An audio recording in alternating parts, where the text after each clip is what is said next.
gun. So he doesn't know. He out. made magic happen. When he was in studio with us, I mean, he made me better.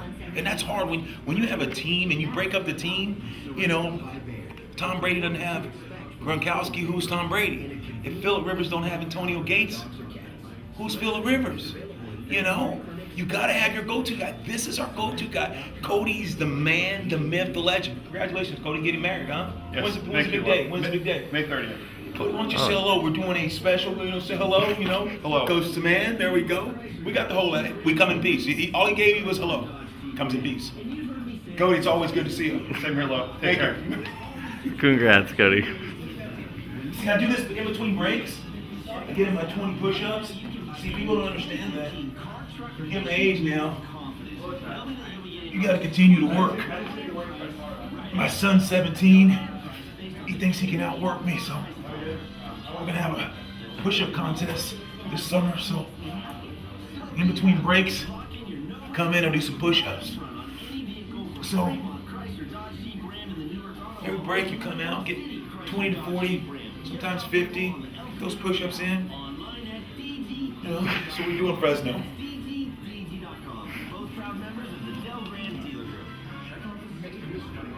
Oh yeah, I know that's so much. Okay, bye. That was very impressive. And then after that, you go into the clubhouse, and because him. If I'm not mistaken, was passed over in the wild card game last year in favor of John Lester, who, that was a hell of a performance. So now Sonny Gray gets to take the bump. You don't think there's a revenge angle here? You don't think there's a revenge angle? If you're on the A's, Lo, what are you thinking right now? Oh my God, they knocked us out. Oh my God, absolutely. You're coming in hot, right? Especially with a day off. No, and Butler, he was used to play there. I remember, I tell you guys, Tennessee, they let me go. I freaking go to Cincinnati, knock 2 guys out. I mean, I was playing with revenge. And Butler's gonna play. I mean, you still. So number one, you do think the A's are going into this with the mindset that we owe this team? No question. All right. So in addition to that, now Butler comes over from Kansas City. Sure. He has the ability to give this team intel. Thanks a lot.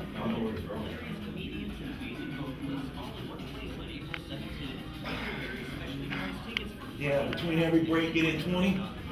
Perform.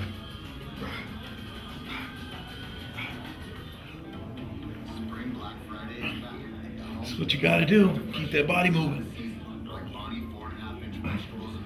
Keep moving. Can't stop. Can't stop. You want to get in the camera? Yes.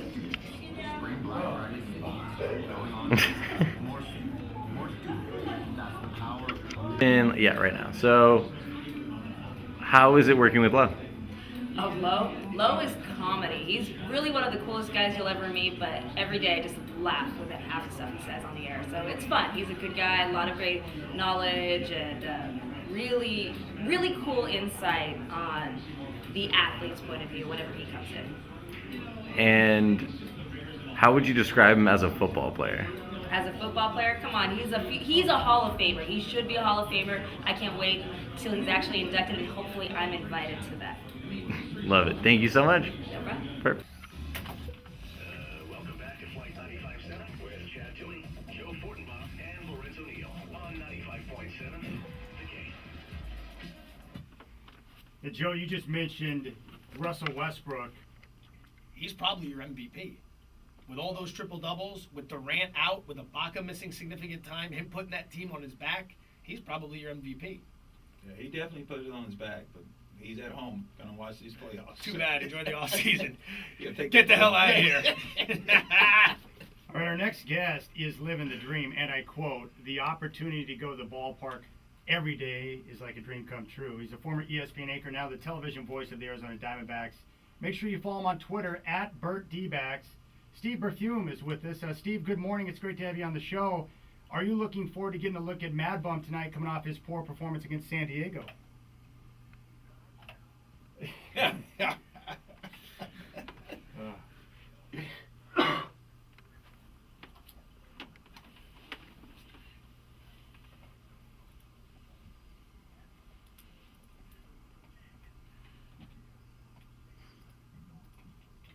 Well, I wanted to ask you about Heston. You know what? he's looked really good in his first 2 starts, but as you know, teams, after they have a chance to scout and get a look at him, you know, adjustments are made. How do you think he'll do, and how do you think that matchup will play out in his second look at the Diamondbacks?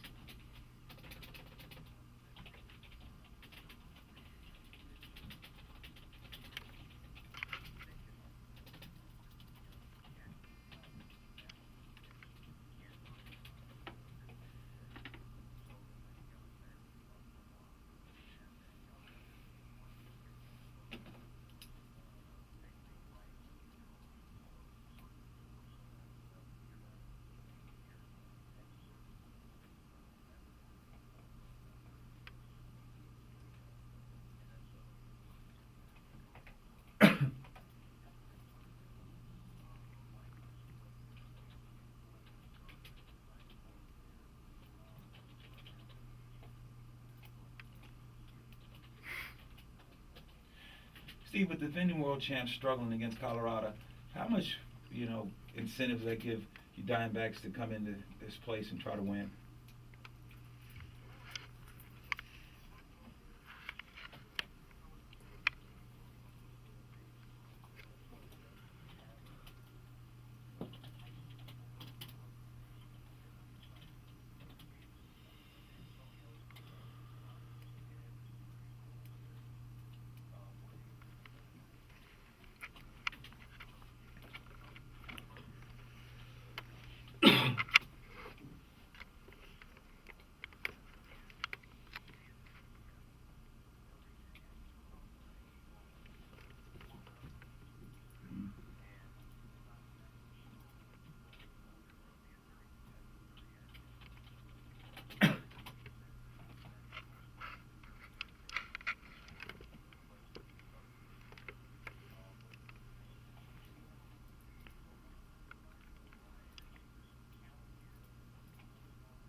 We're talking with the Diamondbacks TV voice, Steve Berthume. We're about 2 weeks in. What are your impressions on the NL West?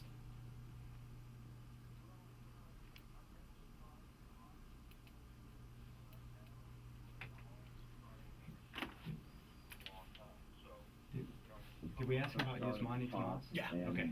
When that group is together, they're going to score runs. 72 out of the gate is unsurprising when they're all in there at the same time, but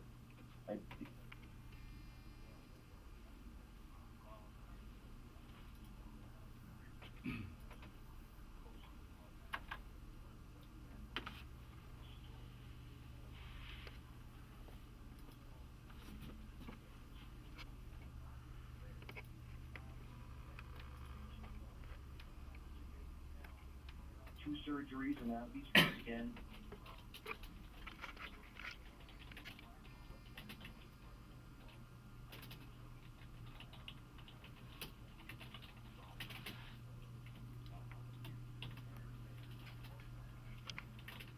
Giants make the playoffs? No, just too many injuries, too many uncertainties. You ask him straight out, and he's like, hey, people aren't fearing the Giants. And it's interesting to see. So this team understands what everyone's thinking about them. So it's going to be interesting to see if they can get out of this slump. Did you guys see the picture of Skeeter, Duffy's cat? Did you see that? I did not, no. Oh, I'm going to show it to you during the break, and you Got can it. give me your take on it. Got it. It looks like the old feral cats that are Wow. living underneath the old PGE Park up in Portland. I've never seen a cat so big in my life. God, let me see. And he said during the game last night he was getting a bunch of, cat calls from the stands. Hey, Duff, nice cat, nice cat. It's huge. It looks like, you know what it is? It's the cat version of Penguin. Wow. Sean King. It looks like No. the cat. No. Duffy's cat looks like he swallowed Sean King. I'm not joking. I got to see this. It is. It's Sean King the cat. Kitty King. No joke. Kitty King. I'll show you the picture next. His name's Skeeter. I'm calling him Penguin from now on. Let's send that picture to Sean and put the faces together. Hey, Sean, are you feeding this cat what you've been eating since Are you you- stopped playing quarterback? Are you guys eating together? 2 for dining. Where's Penguin? Can I get the cat menu? Penguin, Hey, penguin. Where'd Sean King go? Oh, Matt Duffy's cat, Skeeter, ate him. Swallowed him whole. It's incredible. Meow. Oh my God, I got to see this cat. All right, I'll show you the picture. We'll get the reaction next. Flight 95.7 on the game. Old Schmidt.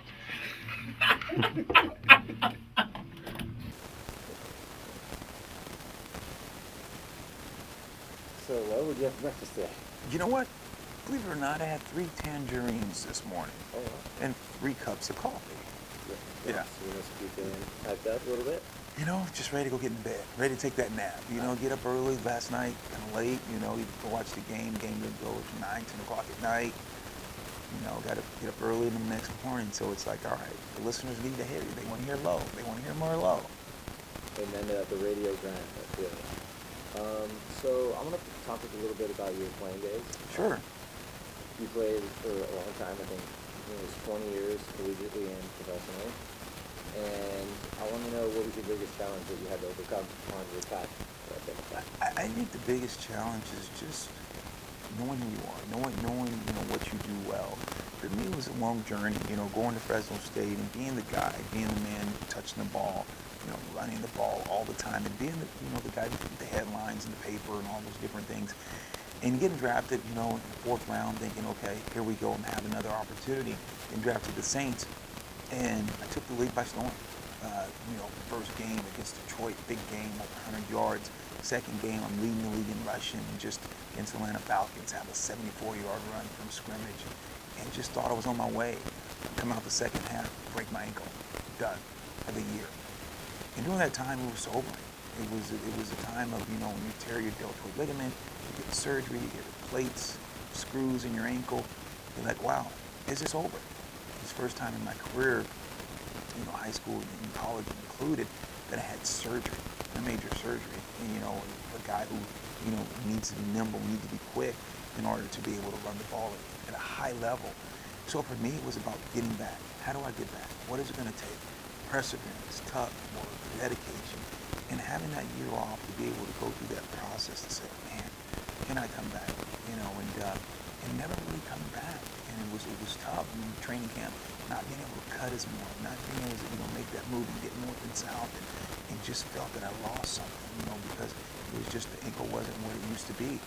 And I was sitting down with the coach, Jim Moore. He brought me in his office, and he said, hey, we're going to have to move you more to fullback. I didn't be touching the ball as much. He goes, you have the potential to be a pretty good fullback, play in this league 10 years, but you got to buy into what we're telling you. You can be a dominant blocker. I remember that conversation, leaving like, show him. And I remember also thinking, wow, what's the choice I'm going to have to make? It's going to be choices, decisions, and consequences, CDC. And at that time, I said, I'm stronger, bigger, continue to work. And that was the moment, that defining moment in my career. I said, okay, I'm going to really, really sell out into buying this fullback position. So that was a tough transition for me. I can only imagine, but you made the transition seamlessly. You were very effective as a fullback. I think you had 11 straight 1,000-yard rushes you blocked for. Would you say that, what was your mentality when you changed to running back from fullback? What did you really bring onto the field thinking I'm gonna lay guys out, or I'm just gonna pave the way for the guy behind me? Or what were you thinking? Attitude. When you play the fullback position, you got to be selfless. And you got to be willing to do whatever it takes. And when I remember my grandmother, you know, she was 97 when she died. And I remember graduating from high school, and you know, I was All-State. I was Valley Athlete of the Year. I was Northern California Athlete of the Year. I was California Athlete of the Year. And a lady named Janet Evans was the female Athlete of the Year. She was an Olympic swimmer in high school. So I was feeling pretty good. I remember my grandma sitting down, and she told me, she was like, hey, I remember she had a little beat-up car. And I'm like, it was like a 63 Cutlass or something like that. I'm sure that, I'm like, Grandma, don't give me this car for graduation. She goes, don't worry, son. I'm not going to give you the car. So I was like, wow, okay, great. And she began to sit down and talk to me. And the story went something like this. She came from Fort Worth, Texas, her and my grandfather from Fort Worth, six boys, one girl. And so my grandparents came out in a truck, in the back of a truck, and my whole family came out, and they started the Neal legacy began. And she talked about her being a supervisor and her chopping cotton and being out in the fields. And she was a supervisor, so she had about 30 people underneath her. And she talked about being pregnant with one of my uncles. And she was talking about how she was 9 months pregnant, and she was still out there chopping cotton, still a supervisor. And she told me that when she was having cramps, that day she went home that night, Wednesday night, and she had my Uncle Joe early that morning. And then on Friday, she went back to work. I'm like, why don't you just take off Friday, and then you have the weekend, and you can start back Monday. At least give yourself 3 days. And she said, son, because I was over 20 people, and I knew you never took a vacation when the boss was around. She said, because they'll realize how much they don't need you. And that was my mentality. When I had to make that transition, it's like, if I take a vacation when the boss is around, if I don't do this job, it pulls my ability. Someone else is going to take your job. So that was the mentality. I had 160 something, almost 200 games. I forget how many games that I played in consecutive games. It's all I remember. No matter how when I'm hurt, concussion, beat up, I still went out there and gave it my all. And still played, even injured, because I'm back on mine. Can't take a vacation without someone else going to take my place. So it was, having those games like that, being able to go out there. So those were the things that made me say, what was I going through? What was my mindset? It's because those at a young age, my grandmother gave me that advice. That's what I live by. And you definitely brought to the football field, and you're a great story of just getting through challenges and I would say overcoming everything that's put in front of you and translating your upbringing into your occupation. And I wanted to say, for being however long you were in the NFL field, which is 16 years, a long time, was the transition, as you said, from running back to fullback, it was a little difficult, but you overcame it. What about the transition from on the field to now having to retire and walk away from the game? Yeah, I talk to a lot of guys, and they talk about, do you miss it? You'll always miss it. And I talked to, I had a cousin, Charlie Jones, played 4 years in the league, and man, I miss it. And for me, it's, I talk to guys that played 2, 3 years, and they all miss it. I'm like, okay, we all have that in common. And the difference is, you're 25, and you're 26, and you're 27, and you still feel great. You still can run, do all the things that got you to the league, and you only play 2 or 3 years. There's a huge void. Yeah, you miss it, because I still miss it. There's a huge void because you still can play it. For me, at the age of 38, retiring from the National Football League, it wasn't like my body can still do it. So yeah, I still miss it, but the void was no longer there because of the fact I played it as hard as I could, as long as I could, played it till the wheels fell off. And those are the things that why I say, man, I love it. The void's not missing. I just miss it. But the void, because I was able to play as long as I did. So that's why I don't have that huge void that a lot of guys have when they still can play at a high level and the game no longer wants them. So the transition for me, it's not the crash to kill you. It's the sudden stop. So it's like, yeah, you're always going to miss it and love it. And you're like, hey, what's next? You got to define yourself. Sports, people are athletes, professional athletes. Professional athletes is what we do. It's not who we are. A lot of guys are defined by the game, by the sport that they play, and you cannot let that, engulf you or become you. You have to understand it's a privilege. You are still a person. And sometimes we get in those things because of the media, because of things that we're on top of the game, all the press. And then, once you take that helmet off, once you take those pads off, who are you? Who are you then? And how do you cope in life? How do you go through? So, yeah, is it tough? Yeah, it's tough for athletes because we're used to saying, okay, cool. I can go out there and impose my will on another individual. Okay, we don't get along. Guess what? I'm going to go beat you in this game. I'm going to go block you. I'm going to go do the things I need to do in order to win. And I think sometimes the athletes with a limited amount of knowledge about the real world, about success, and then they leave and then they think, God, I can make this business deal. I know how to win. And they don't understand it's a different demographic. It's a different playing field that you're on. So for a lot of guys, sometimes they feel, hey, I can just go make this happen because I'm used to winning, I'm used to that, and it's different. And so that's the things that people have to be, cautious of the pitfalls, because of the fact you can no longer physically go and make something happen. It has to be a process. You have to surround yourself with good people. Surround yourself with people that are smarter than you, that's going to help you navigate through that transition. I think you are the perfect example of people who emulate athletes as heroes, but like you guys are people yourselves, and the true heroes are good people who make sacrifices, who do things for others, and I think that emulate yourself as well, because you talked about your past and your upbringing, and I think that more and more people need to view athletes as people, not perfect figures, not just you wear the helmet, you wear shoulder pads, but as you said, when you take it off, it's being a good person off the field and being respectable, and that's what's really important. Yeah, a prime example is that when you look at certain things about athletes, unfortunately, you have to see what's going on now. We live in a world, social network, the media, all the different things that goes on. Look no further than the incident that happened. Anna Hernandez, an individual who made a selfish decision, who did so many things, and people look at all the TV shows. It was about this trial. It's about putting the jurors in front of the TV. It was about showing, hey, here, justice has been served. It's about, but it shouldn't be.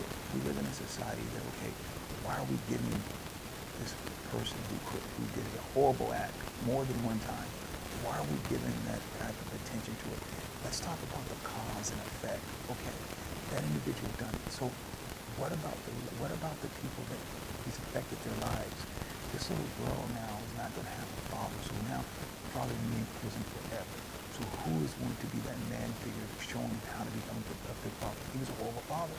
So now you have a woman that's going to now be part of our society, that now is going to be forgotten. Who is going to guide? What happens to our system? It's deeper than just being that you affected families. When you took someone's life, you affected kids, you affect our system. Our system, think about why so many kids, when you look at how people are incarcerated and all the different things that are going on, what happens to the family? What happens to the leadership? What happens to the man? What happens to the things that are out there that no longer exist? So when you have these people making horrible decisions, it's a everlasting effect on the community, because now you have people with no guidance, with no leadership, because they never had that. And so now what happens when the product of your environment, not all kids, not everyone, but now you have boom, now you go down this vicious cycle. So instead of, it's like everyone needs to talk about crime, but what is the solution? How do we help those that are left behind, that because of a selfish act, individually done, now there's a burden on society, on the system, on others to step up and raise the village. Well, it was really good talking to you. I appreciate it. I mean, I knew you as a football player and as a really personality, and I mean, I watched you when you were with the Titans and talking to Eddie Ford and with Steve with Aaron McMahon too, and I liked the game, but I didn't know you, and after this conversation, I feel like I really know him. I appreciate it. Yeah, and what you're all about. I mean, it's good. Thank you so much. Thanks for your time. I enjoyed it. I really did. No, it's great, man. I appreciate it. We got to hang out a little more, get lunch and stuff and talk. Appreciate it. About it. That's what it's about. Yes, sir. Yes, sir. All right, now go. I'm looking out, okay? That's good. Thanks.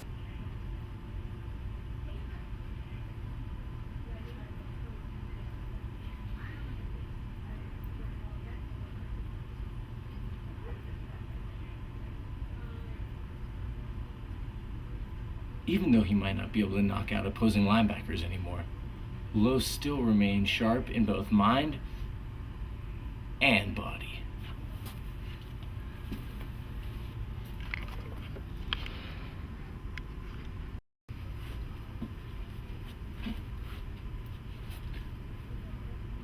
Even though he might not be able to knock out opposing linebackers anymore, Lowe still remains sharp in both mind and body.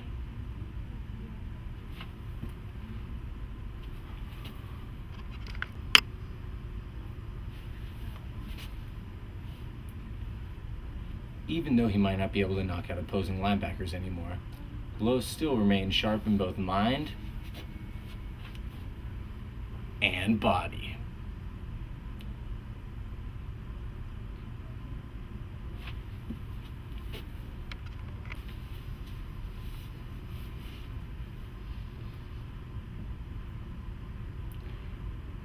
Even though he might not be able to knock out opposing linebackers anymore. Shit.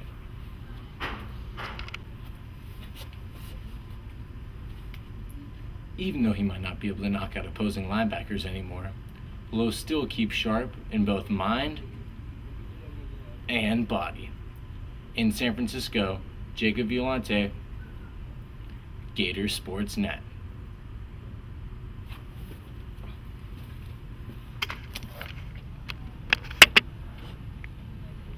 £10 of muscle.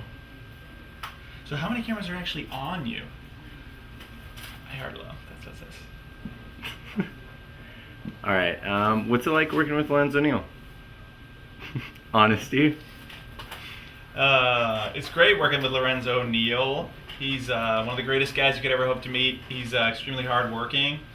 You have to be a fullback in the NFL for 16 years. We just finished, me and Chad and Joe just finished having a great conversation about how valuable Lowe is to the show in terms of the athlete perspective he can bring, and how you may not even realize that how much all athletes are this fraternity where they all have this similar experience. Lorenzo goes into the Giants clubhouse last night. I don't even know if he realized until he had this conversation with these guys how much his experience playing translates to what they do as well. And he's chopping it up with all the players on the Giants, and they're all having this communal conversation, about what it is to be an athlete and going through different things. So it's a bit of a challenge for us to all figure out how to break in that aspect into the show, since we're all new to it, but we're having a lot of fun working out how to do that. Very good answer. And describe Lowe on the football field. Lowe on the football field just mashed guys. Every single football-related guest that we have on the show, we love asking them about Lowe because they all